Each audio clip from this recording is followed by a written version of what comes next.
안녕하세요. 저는 경기도 시흥시에 사는 47세 여성입니다. 누구나 살다 보면 그립고 보고 싶은 사람이 한 명쯤 있잖아요. 제게는 30대 젊은 나이에 먼저 가버린 남편이 그런 존재였네요. 남편은 평생 자기 자신보다 가족을 먼저 생각하고 선한 사람이었는데 유난히 자기 어린 남동생을 아꼈어요. 그 덕분인지 시동생은 남편이 세상을 떠나고 나서 저를 더 챙기고 부모님같이 따랐고요. 그렇게 남편 없이도 시아버지 시동생과 가족을 이루고 잘 살았는데 후에 들어온 동서가 저와 맞지 않는 사람이더군요. 모든 게 다 좋을 수 없다는 말이 딱 맞는 말인가 싶고 그때는 왜 그렇게 동서라는 존재가 밉고 싫었는지 모르겠어요. 이제는 10년이 지난 옛날 이야기지만 자주 듣는 사연 채널에서 그때의 제 얘기를 보내봅니다. 시댁 식구들의 사랑을 한 몸에 받은 저를 시기 질투한 제 동서 얘기 들어보실래요? 어릴 적 부모님은 성격 차이로 헤어지셨고 저는 엄마 외할머니와 함께 살았습니다. 친정엄마는 식당 주방 일을 하셔서 저희 식구를 부양했고 넉넉하지 않은 친정 때문에 저는 대학은커녕 고등학교도 겨우 졸업할 수 있었네요. 남편과는 20대 시절 일하던 건축 사무소에서 처음 만났어요. 말이 좋아 건축 사무소 일이지. 남편은 현장 막노동 일을 하고 저는 잡일하는 격리에 불과했죠. 남편은 거친 인부 아저씨들 틈에서 해맑은 얼굴로 늘 웃고 있었는데 어떨 때는 저 남자는 자존심이 없나 할 정도로 욕을 먹고도 웃더라고요. 그런데 시간이 지나 오래 할수록 속이 깊고 포용심이 많은 남자였어요. 저는 남편의 그런 점에 반해 진지하게 만나게 되었더랬죠. 그러던 어느 날이었어요. 남편이 갑자기 소개시켜줄 사람이 있다고 하며 저를 어딘가로 데리고 갔어요. 그 자리에는 남편의 남동생이 있더라고요. 까까머리에 안경을 낀 소녀는 이제 막 고등학생이 됐나 싶었는데 알고 보니 아직 중학생이라고 했어요. 여기는 내 동생이야. 보기에는 덩치가 커서 성인으로 오해하는 사람들도 있는데 생긴 것만 다 컸지 아직 중학생이야. 안녕하세요. 형이 누구를 소개시켜준다고 해서 왔는데 형수님이실 줄은 몰랐어요. 어머, 저는 고등학교 졸업반으로 봤는데 죄송해요. 형제가 서로 하나도 안 닮았네요? 평소에는 형한테 얘기 많이 들었어요. 저는 아버지를 닮았고 형은 엄마 닮았거든요. 형이 좋아하는 사람 있다는 말은 처음 들었어서 진짜 만나 뵙고 싶었어요. 이제 우리 만난 지 2년 넘었고 집에도 인사드리러 갈 거야. 곧 결혼해야지. 우와, 진짜? 그럼 진짜 우리 집에 시집 오시는 거예요? 너무 신난다. 내가 형수님 요리 끝내주게 한다고 했더니 이렇게 좋아해. 우리 집은 어머니 일찍 돌아가시고 남자들만 있어서 애가 만난 걸 별로 못 먹고 자랐거든. 저런, 제가 결혼하면 필살 요리 좀 많이 해줘야겠어요? 뭘 제일 좋아해요? 저는 고기 반찬이면 다 좋아해요. 형수님, 빨리 저희 형이랑 결혼해주세요. 이 녀석이, 네 형수가 무슨 요리사냐? 아무튼 먹는 거 얘기만 하면 아주 정신을 못 차리지? 이 녀석 이렇게 철없는 소리를 해도 어질고 속 깊은 녀석이야. 내가 바쁘고 돕지 못할 상황이면 내 동생한테 말해. 나 대신 언제든 도와줄 테니까. 서로 비밀도 털어놓을 정도로 의좋은 형제라니 너무 부럽네요. 잘 부탁드려요, 도련님. 제가 장담하는데 형수님 보면 저희 아버지도 엄청 좋아하실 거예요. 저만 믿으세요. 처음에 남편에게 시댁 식구들 얘기를 들었을 때 사춘기인 남동생의 무뚝뚝한 시아버지가 있다고 해서 나름 걱정을 했었는데 막상 시동생을 만났더니 까칠한 사춘기 소년이 아니라 애교도 많고 부침성 좋은 강아지가 나와서 첫 만남의 시동생을 꼭 안아주고 왔어요. 그 후로 찾아뵌 시아버지도 서글서글하니 말씀은 적으셨지만 정이 많은 분이셨고요. 그렇게 저는 시댁 식구들을 만나고 나서 남편과 결혼을 하겠구나 하는 생각이 더 강하게 들었어요. 친정에도 남편 소개를 하고 양가 결혼 허락까지 받았는데 시댁도 집안에 돈 벌어올 사람이 남편밖에 없고 형편이 좋지 않았고 저도 친정엄마와 외할머니 생활비를 제가 드렸기에 둘 다 비슷한 처지였어요. 그래서 남편과 저는 수저 하나 들고 사진관에서 결혼사진만 찍고 결혼을 하게 됐네요. 시집을 갔더니 홀 시아버지와 띠동갑 아래인 중학생 시동생, 남편까지 시커먼 남자 셋이 살고 있었는데도 자기들 딴에는 살림을 한다고 하는데 실용성만 강조됐지 어설프기 짝이 없었어요. 그때부터 모든 집안일이나 살림은 제 몫이 되었죠. 돈은 부족했지만 남편과 저 시댁 식구들은 사이가 좋았고 저는 결혼하고 바로 자식을 연년생으로 남매를 낳았어요.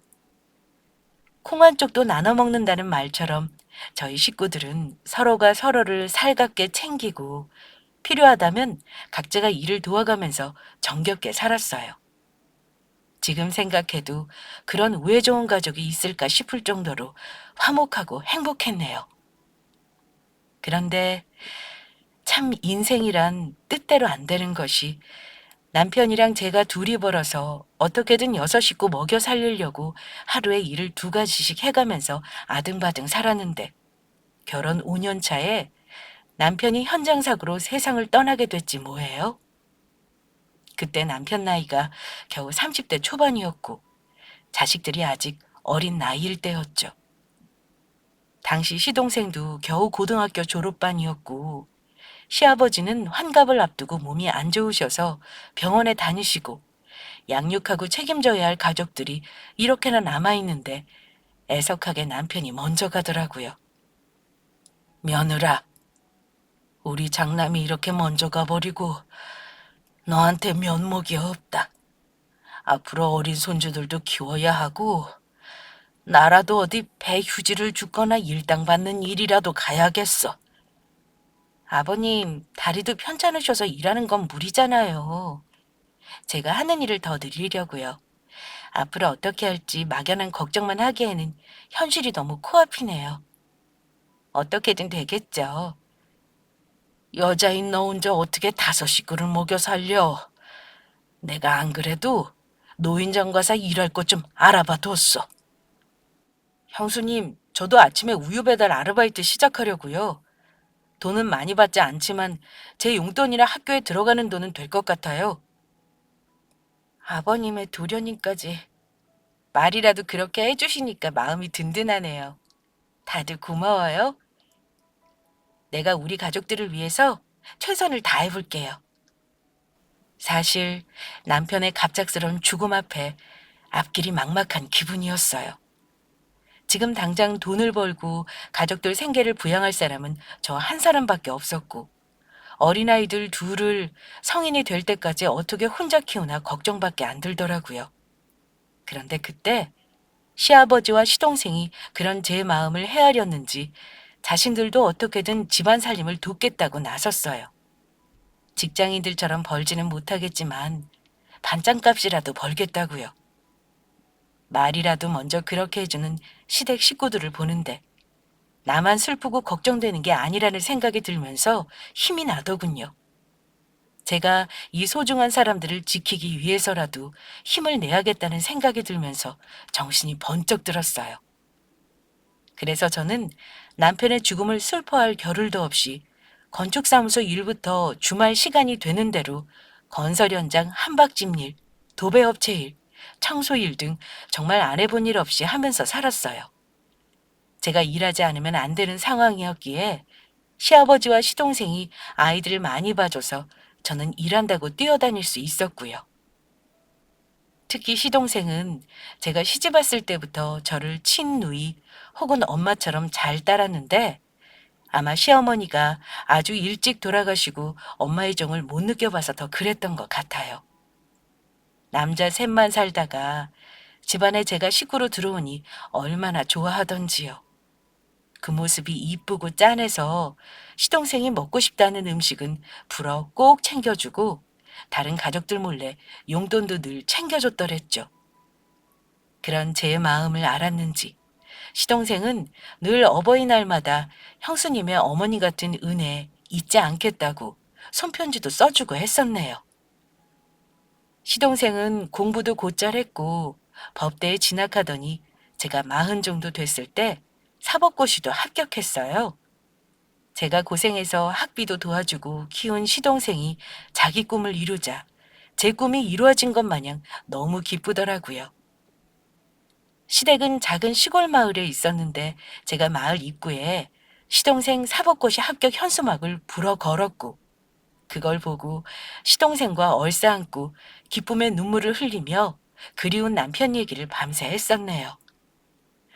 그리고 시간이 흘러 제 아이들 둘 다 대학에 들어가면서 독립을 했을 무렵 시동생은 30대 중반을 훌쩍 넘었는데도 장가를 안 가더라고요. 제 주변에야 시동생 수준에 맞는 사람들이 없었지만 인물도 훤하고 성격 좋고 능력 있는 미혼 남자를 주변 사람들이 가만히 놔둔다는 게 의아했어요. 도련님, 이제 마흔을 바라보는 나이시고 자기 앞가림 말 줄 아는 어른이니까 여태 제가 장가가라는 잔소리나 결혼 이야기 안 꺼낸 거 알고 계시죠? 형수님, 오랜만에 집밥 먹고 싶어서 왔는데 갑자기 결혼 얘기 꺼내시는 거예요? 저 체해요. 이번에는 진짜 농담 아니에요. 이렇게 멋진 직업에 훌륭한 인성에 훈훈한 외모인데 옆에 괜찮은 아가씨가 없다는 게 말이 안 되잖아요. 혹시 비밀 연애 이런 거 하세요? 제가 무슨 연예인도 아니고 그런 거래요. 그냥 인연이 맞는 사람이 딱히 없었던 거죠. 도련님, 제 마지막 소원 3가지가 첫째, 아버님 건강하게 오래 사시는 거. 둘째, 우리 아이들 무탈하게 잘 사는 거. 마지막이 도련님 좋은 사람 만나 행복한 가정 꾸리는 거예요. 이제 아버님도 곧 80이세요. 언제까지 미루실 거예요? 일이 바쁘다 보니 결혼이 늦어진 건 사실이에요. 그리고 딱 마음에 강하게 들어오는 사람도 없었고요. 형수님 말대로 노력해 볼게요. 그 말 믿어도 돼요? 아님 제가 나설 거예요? 그럼 어떻게 되실지 도련님이 더 잘 알죠? 네, 네. 오늘따라 형수님이 제 결혼에 강하게 꽂히셨나 보네요. 약속할게요. 조만간 괜찮은 사람 데리고 오겠습니다. 진짜 제 마지막 소원은 저뿐만이 아니라 아버님이랑 형도 바라는 바일 거예요. 우리 가족 모두가 도련님의 행복한 가정을 바래요. 제가 다른 건 몰라도 꼭 올해는 결혼했으면 좋겠다고 처음으로 강하게 나갔더니 시동생도 느끼는 바가 있었는지 그날은 웬일로 진지하게 노력해보겠다는 거예요. 그전에는 결혼 얘기만 나오면 실없는 농담이나 웃음으로 때우고 도망갔었거든요. 그런데 몇 달 지나지 않은 어느 날 가족들 모두가 놀랄 만한 일들이 일어나지 않았겠어요? 시동생이 결혼에 대해 생각해보겠다고 괜찮은 사람도 데리고 오겠다는 말을 생각보다 아주 이르게 지킨 거 있죠? 특히 저한테 전화해서 결혼할 여자를 집에 인사시키겠다고 연락이 왔을 때 저는 기쁨에 기절하는 줄 알았어요. 시아버지도 덩달아 신이 나셔서 오랜만에 저와 같이 장까지 보고 오셨을 정도였고요. 그렇게 시동생이 예비동서를 집에 인사시키러 온 날, 마을 잔치가 방불케 집 근처까지 고소한 기름내가 진동을 했더랬죠. 어쩜 너무 반가워요. 저는 이 집 맏며느리인 윤정숙이라고 합니다. 도련님이 만나는 사람 인사시키러 온 건 처음이에요. 뭘 좋아할지 몰라서 이것저것 준비해봤는데 식사부터 하세요. 감사합니다. 김미주라고 합니다. 이난 오빠 대학 후배이고 알고 지낸 지는 15년이 훌쩍 넘었는데 사귀게 된 건 얼마 안 됐어요. 어머, 그랬구나. 아우, 이렇게 제 짝이 근처에 있었는지도 모르고 말이에요. 오래 알고 지낸 선후배 사이라고 하더니 더더 잘 됐네요. 형수님, 오늘만 날 아니에요. 앞으로도 자주 볼 거니까 질문은 두고두고 하세요. 그래도 궁금한 게 이렇게 많은 걸요. 두 분 중에 누가 고백한 거예요? 어떻게 지인에서 연인으로 발전한 거고요? 제가 인원 오빠를 아주 오래전부터 먼저 좋아했어요. 그런데 그때마다 선배가 저를 거절했어요. 그러다 오랜 기다림 끝에 제가 첫사랑을 이뤘네요. 우리 도련님이 미주 씨 첫사랑이었어요? 진짜 둘이 인연인가 보네요. 결혼은 그럼 언제쯤 생각하시나요? 저희 친정에서는 이미 허락하셨고 반년 안에 결혼하려고 생각 중이에요. 시동생이 동석감으로 데려온 아가씨는 시동생보다 4살 연하로 같은 변호사 후배였어요. 들어보니 아가씨가 시동생을 먼저 짝사랑하고 결혼하자고 5년을 따라다녔다는 거예요. 첫인사를 하러 왔을 때도 어찌나 시동생한테서 눈을 못 떼는지 여자 쪽에서 더 좋아하는 게 눈에 보일 정도였어요. 예비동서는 교육자 집안에서 태어나기도 했지만 어릴 적부터 지금까지 1등을 놓친 적이 없는 대단한 재원이라고 하더라고요. 얼굴도 이쁘더니 사람이 말도 똑 부러지게 하고 아무튼 한눈에 보기에도 대단한 사람이었어요. 시동생과 동서의 결혼에 반대하는 사람은 아무도 없었고 모든 건 수월했지만 시동생이 결혼 조건 하나를 걸었어요. 바로 결혼하고 3년은 시댁에 같이 살 것이라는 조건을 예비 동서에게 건 거죠. 처음에는 동서가 자기 직장에서도 거리가 있고 힘들다고 다른 지역에 신혼집을 구하자고 강하게 주장했나 보던데 시동생은 우리 집안 사람이 되려면 형수님과 아버지랑 잠시라도 같이 살아야 한다라고 끝까지 고집했나 보더라고요.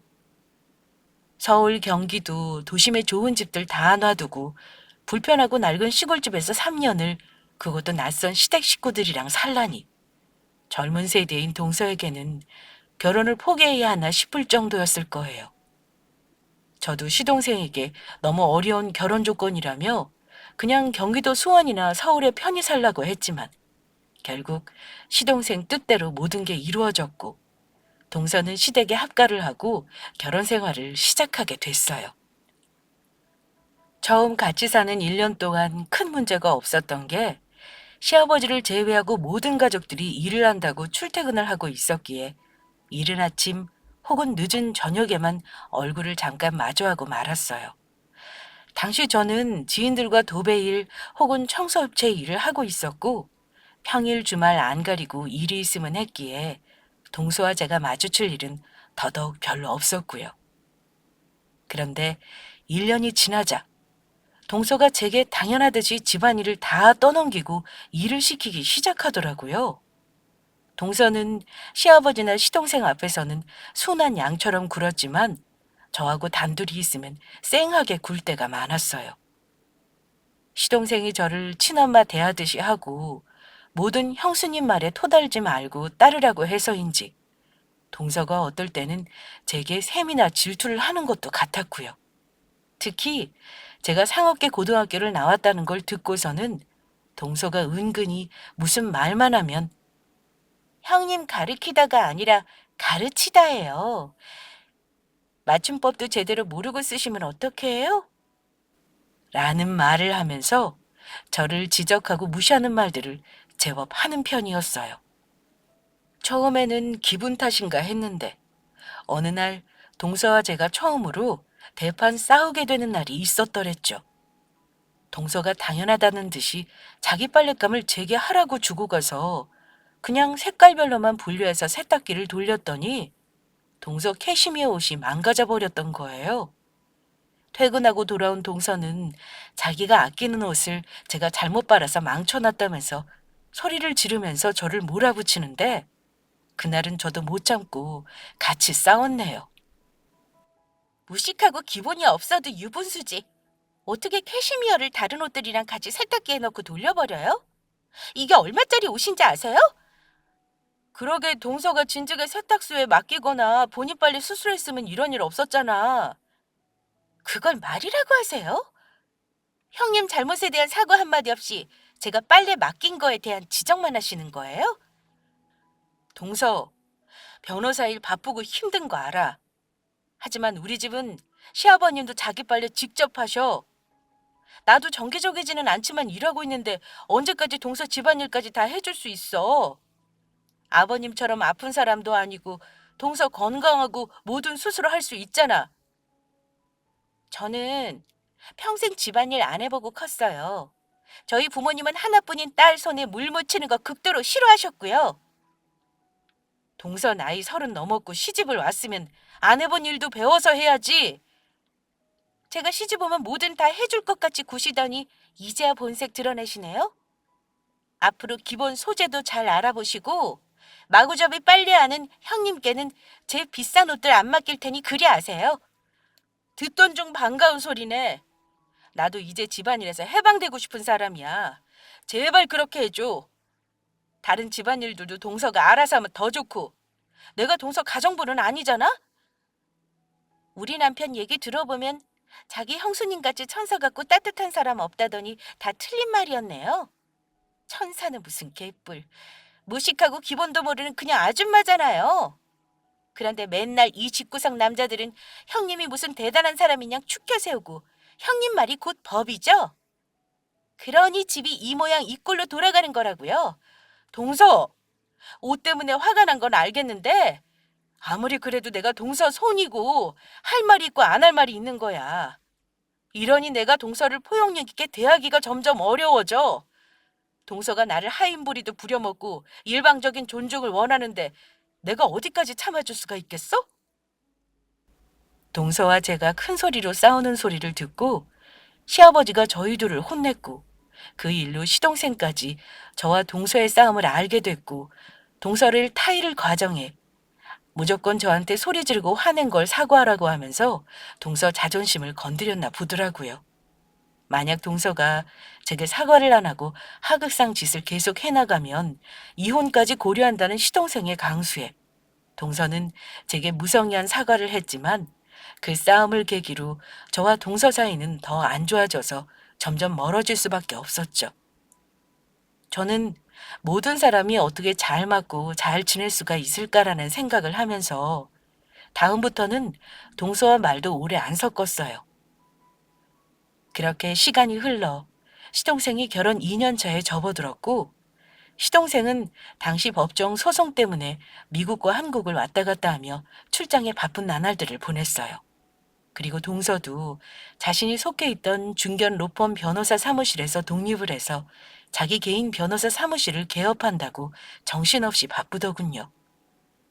그러던 어느 날 동서가 자기 변호사 사무실 개업하는데 입주 청소 일을 부탁하더라고요. 제가 일하는 곳이 도배도 하고 입주 청소도 하는 곳이었거든요. 원래 동서와는 관계가 틀어져서 할 말만 하고 찬바람이 일었는데 그날따라 웬일로 동서가 화해의 제스처를 먼저 건네는 게 아니겠어요?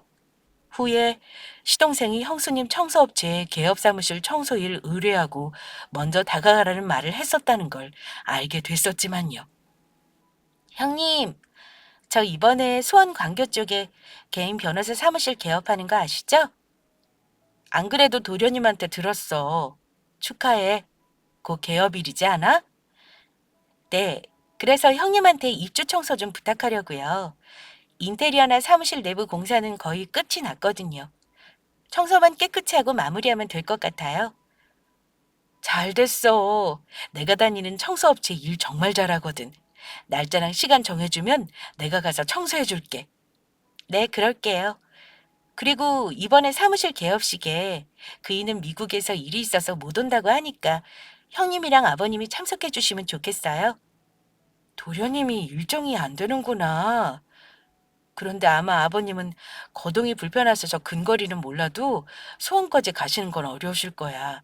나라도 꼭 동서 개업식에 참석할게. 웬일로 동서가 저를 생각해주며 자기 변호사 사무실 청소 마무리를 맡기길래 그간 쌓여있던 안 좋던 마음이 슬며시 풀리기는 하더라고요.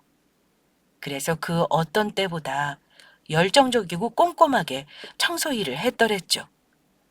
청소업체 직원들과 동서 사무실을 가서 청소 일을 하면서 자랑을 좀 했더니 같이 일하는 동료들이 동서와 시동생이 변호사냐면서 엄청 대단하다고 놀랐어요.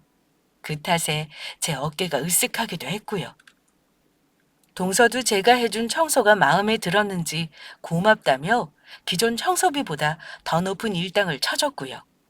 간만에 동서에게 풀린 마음으로 시동생 결혼 후 처음으로 동서와 화기애애한 분위기였네요.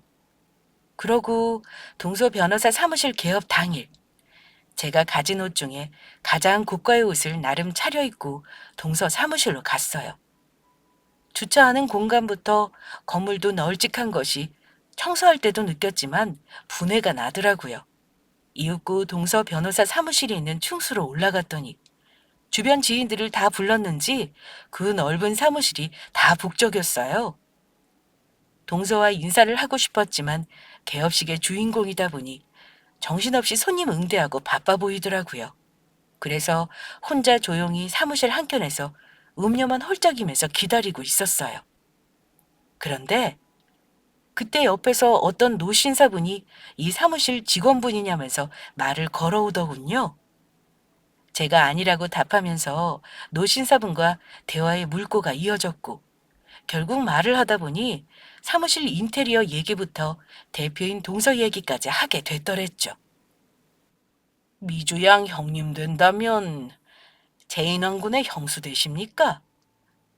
어, 저희 도련님을 아세요? 제가 최인환 씨 형수예요. 이렇게 만나게 되다니 영광입니다.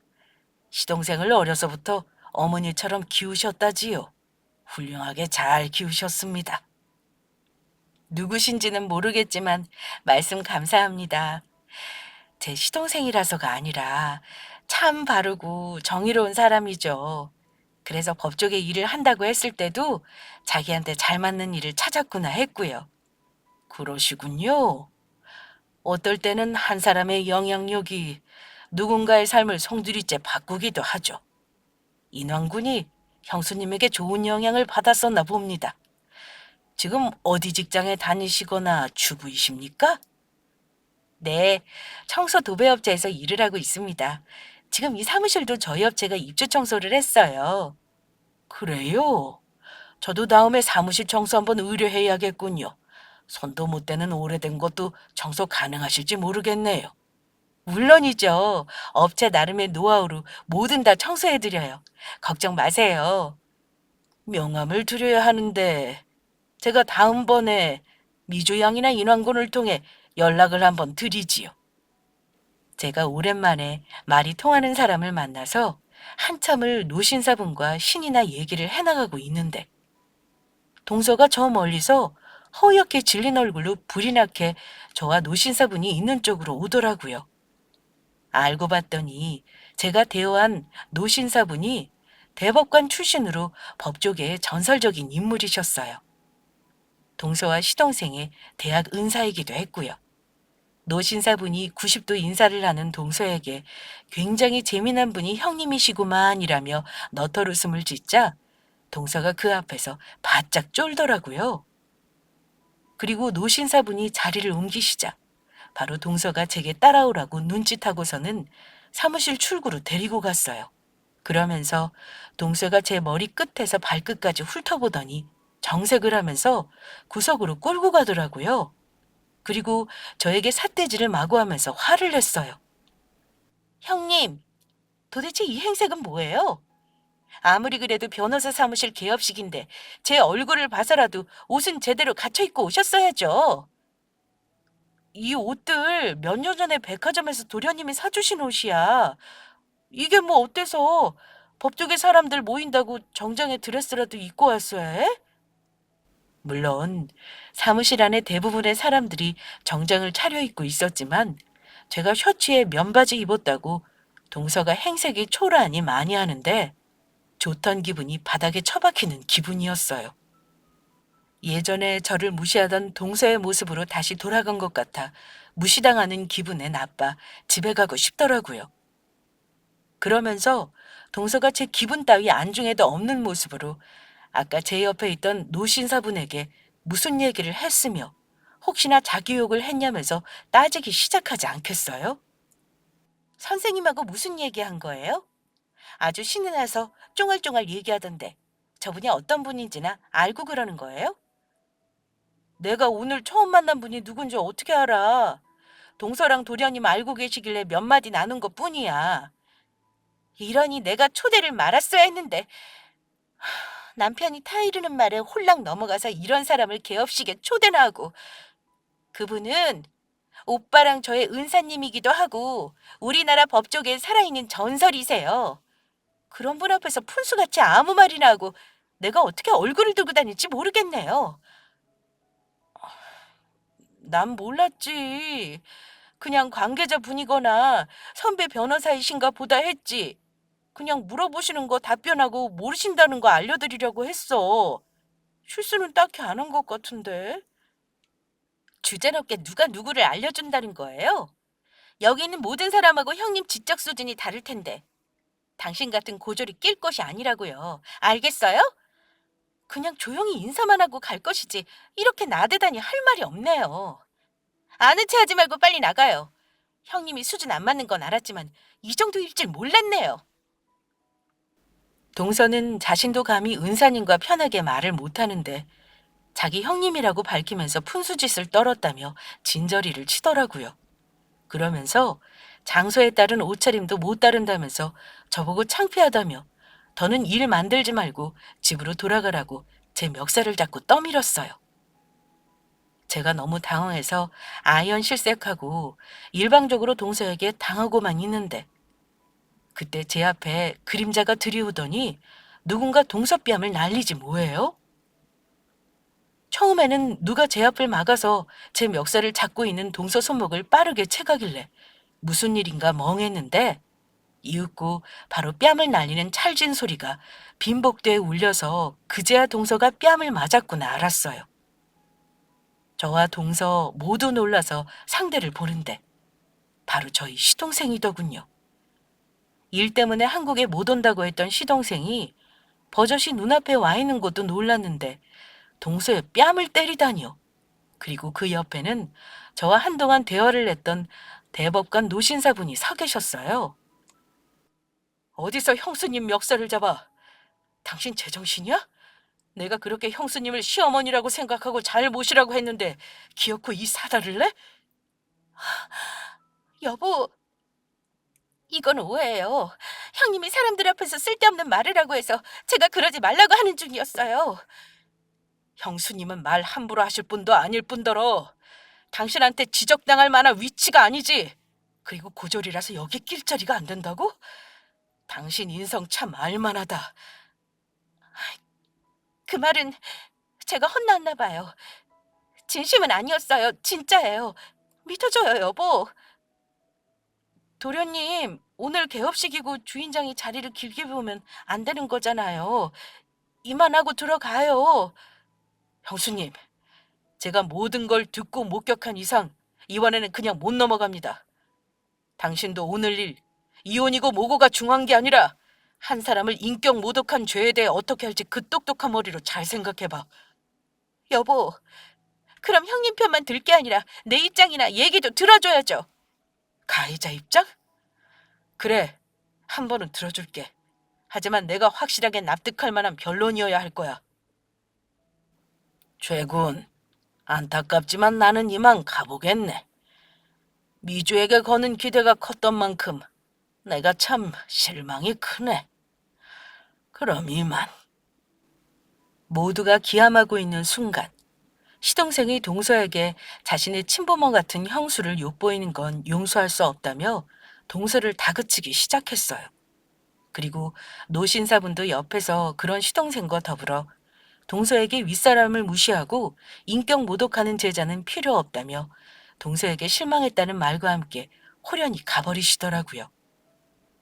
동서는 그 자리에서 주저앉아 축하받아야 할 개업날인데 이게 무슨 일이냐며 억울하다고 엉엉 울었어요.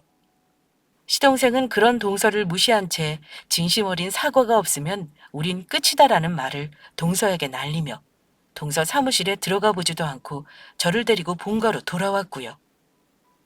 그날 저녁 동서는 시동생과 한참 동안 얘기를 하더니 대뜸 짐을 싸서 친정으로 가버리더라고요. 저도 그날 동서에게 말 못할 짓을 당하고 수치스럽기도 하고 속상하기도 했지만 시동생 마음만큼 안 좋았을까요? 자려고 이부자리를 정돈하다가 불 켜진 거실에 나갔더니 시동생 혼자 술을 한잔하고 있었어요. 시동생은 저를 보더니 울 것 같은 얼굴로 제게 사과를 하고 싶다고 하더군요. 자기 아내가 그런 인성이 덜 되먹은 여자인 줄 몰랐다며 제게 혹시 이런 일이 예전부터 있었냐고 물었어요. 제가 형수님과 돌아가신 형님 뵐 면목이 없습니다. 어쩌다 그런 인성 쓰레기 여자를 만나서 형수님께 죄를 지었는지 모르겠네요. 어디서부터 잘못됐을까요? 괜찮다는 말은 안 할게요. 나도 오늘 참 많은 감정들이 오가고 힘들었거든요. 그래도 동서가 한 짓을 왜 도련님이 힘들어하고 사과해요? 그러지 마세요. 혹시 예전부터 집사람이 형수님한테 손도 대고 폭언을 해왔습니까? 그냥 도련님 결혼 1년차 됐을 때부터 저를 무시하는 발언은 조금씩 있었어요. 그래도 오늘만큼 심하지는 않았고 서로 투닥거리는 정도였죠. 그럼 저한테 말씀하셨어야죠. 그걸 모두 받아내고 있으시면 어떻게 해요? 너무 속상하고 형수님한테 미안해서 미칠 것 같네요. 저와 동서와의 관계니까 도련님이 개입하는 것도 한계가 있죠. 그저 학과 3년까지만 참으면 된다 생각했던 것 같아요. 동호사한테 뭐라고 했길래 짐까지 싸서 나갔어요? 시간을 갖자고 했어요. 이제 결혼 2년 차이고 아이도 없으니 헤어지자고도 했고요. 제가 형수님께 진심으로 사과드리라고 했으니 그렇게 할 겁니다. 아님 법적으로 명예훼손 소송이라도 걸까요? 전 진심입니다. 제가 법적으로 뭘 아나요? 가족 내에서 일어난 일이니 동서랑 한 번은 얘기를 해볼게요. 너무 심려 말아요. 시동생은 무엇보다 결혼 기간 내내 동서가 제게 막대먹은 짓을 했을까봐 걱정을 하더라고요. 그에 저는 가끔 집안일을 떠넘긴 적은 있고 무시하는 말은 몇 번 했어도 오늘 같은 일은 처음이라고 하고 말았어요. 사실 동서가 합가하고부터 저를 시샘에서 괴롭히는 일들은 꽤나 많았었지만 어떻게 시동생에게 그런 말들을 일일이 전하겠어요. 어차피 그날 시동생이 동서의 민낯을 적나라하게 받는걸요. 전 그걸로 됐다 했어요. 그러고 며칠 후 시동생이 갑자기 퇴근하고 집에 와서는 집 마당에 남은 동서 짐을 아예 갖다 버리는 거 아니겠어요? 보니까 그날 오후에 동서와 한바탕 싸움을 했었나 보더라고요. 시동생은 저를 찾아와 진심 어리게 사과하라고 했고 동서는 제가 무식하고 덜 배워먹은 건 맞지 않냐며 따졌나 봐요. 그의 시동생은 자기 가족 무시하는 여자와 아이 낳고 살 생각 없다며 동서 변호사 사무실 투자금도 회수하고 관계 정리하자고 마지막 경고를 날리고 왔다고 하더군요. 그런데 그게 일은 그걸로 끝이 아니라 시동생 동서의 은사이신 대법관 노신사분이 동서 변호사 사무실 개업에 투자도 하고 이끌어 주셨는데 그런 제자에게 더는 도움 안 주시겠다고 선언을 하셨다네요. 이제 막 시작하는 사업이었는데 동서가 저한테 막말 한 번 했다가 안팎으로 마른 하늘에 벼락이 떨어진 셈이었어요. 은사님과 남편 모두가 저한테 사과도 하고 앞으로 인간부터 되라고 압박을 넣자 그 후 동서는 어쩔 수 없이 저를 찾아왔더라고요. 그날따라 도배일이 늦게 끝나서 시아버지 저녁 차리려고 헐레벌떡 뛰어왔는데 동서가 짜증이 가득한 얼굴로 왜 전화도 안 받고 늦게 와서 사람 기다리게 만드냐고 다짜고짜 화를 내는 게 아니겠어요? 하필 제 휴대폰 배터리가 없어서 꺼져 있었고 동서는 그것 때문에 기약도 없이 오래 기다린 모양이었어요. 어떻게 사람이 전화가 안 돼요? 제가 2시간이나 여기서 벌 서고 있어야겠어요? 마음에 안 든다 안 된다 하니까 이제는 기본적인 것도 최악이네요. 나한테 미리 얘기도 안 하고 찾아왔으면서 무슨 기본 운운을 해. 동서 눈에는 내가 하는 일이 하찮게 보이더라도 나도 일이라는 거라고 스케줄이라는 게 있어. 왜 갑자기 불쑥 찾아와서 사람한테 막말을 하는 거야? 내가 그 잘난 형수님 때문에 아주 난처한 상황이 됐거든요. 개업식 날 언쟁 좀 한 걸로 사람을 인성 바닥으로 만들고 인간 이하 취급을 받고 있어요, 내가. 내가 그쪽 때문에 피해가 막심하다 이거예요. 자신의 행동이나 말에 반성은커녕 내 핑계를 대고 싶어? 그거 참 편한 심리다. 제가 뭘 그렇게 잘못했는데 남편이고 교수님이건 댁한테 사과하라는 거지 당최 모르겠네요. 그럼 동서의 깜냥이 거기까지인가 보다. 내가 그분들한테 동서 일 일러 바친 것도 아니고 그 사람들과 해결을 봐. 나한테 사과도 안 할 거면서 뭐하러 여기까지 찾아와 기다리고 있어? 저도 나름 사과하고 잘 끝내려고 했는데 또 형님이 이렇게 저를 엿먹이잖아요. 제 깜냥요? 형님 지적 수준으로 제 깜냥을 헤아릴 수나 있으세요? 내가 못 배우기는 했어도 그런 건 학벌이랑 상관없는 얘기야. 나는 아버님 저녁 진지 챙겨드려야 해서 바쁘니까 그만 가. 제가 한 시간에 얼마를 버는 줄 알아요? 당신이 10년을 벌어도 될까 말까 한 돈을 나는 한 시간에 만진다고요. 청소 일이나 하는 아줌마가 억대 돈이 오고 가는 소송을 뭘 알겠어요? 내가 격에 안 맞는 사람이랑 말을 말아야 하는데 진짜 구질구질해서. 저는 그런 동서에게 부하가 치밀어서 무시하고 집으로 들어가려고 했어요. 그랬더니 동서가 이게 다 덜 떨어진 누구 때문에 피하냐면서 자기가 입은 피해를 어떻게 보상할 거냐며 고래고래 소리를 지르며 또 저에게 손을 대려 하는 거예요. 그때 갑자기 억센 소나기가 저희 사이를 벌려놓았고 보니까 시아버지와 시동생이었어요. 내가 형수님한테 사과하라고 했지 또 이런 진상짓 하러 오라고 했어? 당신은 구제불능이구나. 이제 우리 더는 대화고 뭐고 쓸데없는 소모 그만하고 진짜 끝내자. 당신은 왜 맨날 형님 편만 들어? 당신 아내는 나야. 어떻게 형님이 하는 건 다 옳고 내가 하는 건 다 틀렸다고만 하는 건데? 저 아줌마가 어디가 얼마나 잘났다고? 동서의 절규어린 울부짖음에 지옥의 사신같이 분노한 시동생은 동서를 집 밖으로 내쳐버렸고 시아버지는 그 모습을 보고 한참을 생각에 잠겨 계시더라고요. 그날은 하필이면 시아버지까지 동서의 하극상을 직접 목격하신 터라 그냥 단순한 사과나 문제로 넘어가지는 못했어요. 시아버님이 가족들에게 관대하시기는 하셨어도 보수적이고 예의를 중시하는 분이었거든요. 안 그래도 평소 동서가 제멋대로 군다는 걸 알고 제게 아랫사람한테 너그러운 것도 좋지만 따끔하게 화를 낼 때는 해야 한다고 조언까지 하셨었거든요. 결국 시아버지의 불호령이 내려졌고 시동생은 집 밖에서 기다리고 있는 동서에게 곧 이혼 청구서를 보낼 테니 그만 돌아가라고 냉정하게 말하더라고요. 서럽게 우는 동서의 울음소리가 내내 들렸지만 저도 동서에게 화가 난 터라 그냥 무시하고 말았어요. 그 후 이혼을 거부하는 동서 때문에 시동생은 이혼 소송까지 하게 됐고 동서 변호사 사무실에 투자해준 돈들도 다 돌려받기로 반환 청구 소송까지 하게 된 모양이었어요. 그리고 시동생을 따라 대법관님도 동서 사무실 투자금을 회수하는 바람에 업계에서 손절 소문이 나버렸고 동서의 변호사 사무실은 문을 닫게 됐다지요. 결국 동서는 다른 변호사 사무실에 일하려고 알아보다가 거의 다 거절을 당해서 남쪽 지방 어디 작은 변호사 사무실에 말단으로 들어갔다고 해요. 제가 시간이 많이 지난 가운데 시동생에게 동서와 이혼한 것이 나 때문인 것 같다며 운 적이 있었는데 시동생은 이혼에 관해 전혀 후회하지 않는다고 했어요. 동서는 제가 아니라도 그 누구에게도 함부로 할 수 있는 사람이었으니 자기 사람으로는 많이 부족한 사람이었다고요. 제 사연을 듣고 저런 일도 있네 하시는 분들도 계시겠지만 사람이 일평생 살면서 가장 가까운 가족 사이에 얼마나 별의별 많은 일들이 일어나는지 모릅니다. 저도 처음에는 저와 동서와의 싸움이 막장 드라마 같고 일어나서는 안 되는 일이라고 참고 견뎠지만 가까운 가족 간일수록 상처가 되는 말 한마디, 오해 등은 어느 집에서나 충분히 일어날 수 있는 일이라고 생각이 되더군요.